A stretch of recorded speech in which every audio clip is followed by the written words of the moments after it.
And here we are with Jimbo Buonaccorsi, who is a sculpture professor at the University of Georgia. And Jimbo, what is this large sculptural piece you have here?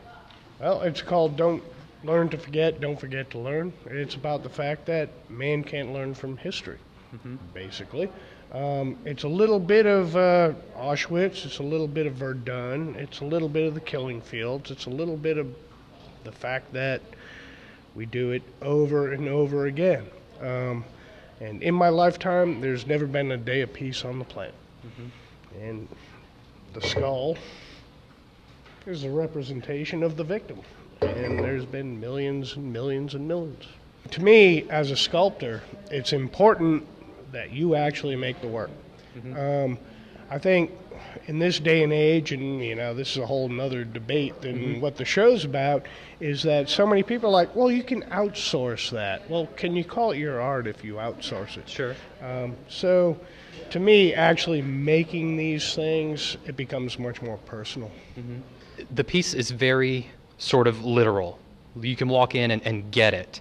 How do you think that relates? A lot of the art that I see today is very conceptual. Is this, well, obviously you did it on purpose, but what do you think about that sort of literality of it? Well, I think it's it's an issue. And again, being a university professor, it's like I ask my students all the time. It's like, are you making art, or are you making crap that looks like art?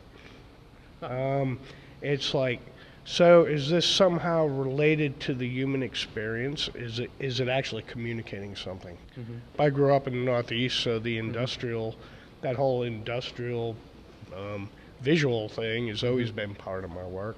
So it's like, it does become a debate whether art is serving a purpose as a means of communication, or whether it's BS. Right. This is definitely something that the layperson can look at and understand and get. Well, and it was designed as an outdoor piece, and we're looking for a home. Yeah. For this piece, where it will get that sort of interaction, people looking at it. It becomes this is the first time it's ever been shown indoors. Oh, yeah. So it's a whole different thing inside, because again, in terms of the artistic address, you put it in a gallery, it becomes really objectified. A lot of when I was thinking about this piece, when I was building it, and then and of course I had to assemble it out in the yard, and I kept thinking about Normandy. And I've heard people, I went and visited Normandy, and we were walking through this beautiful pasture, and then we found this big rusty thing, and it was an M1 U.S. tank.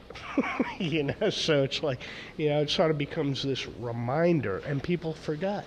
And this piece is all about, well, we can't forget. My students call me Jimbo because nobody can pronounce my last name. Okay.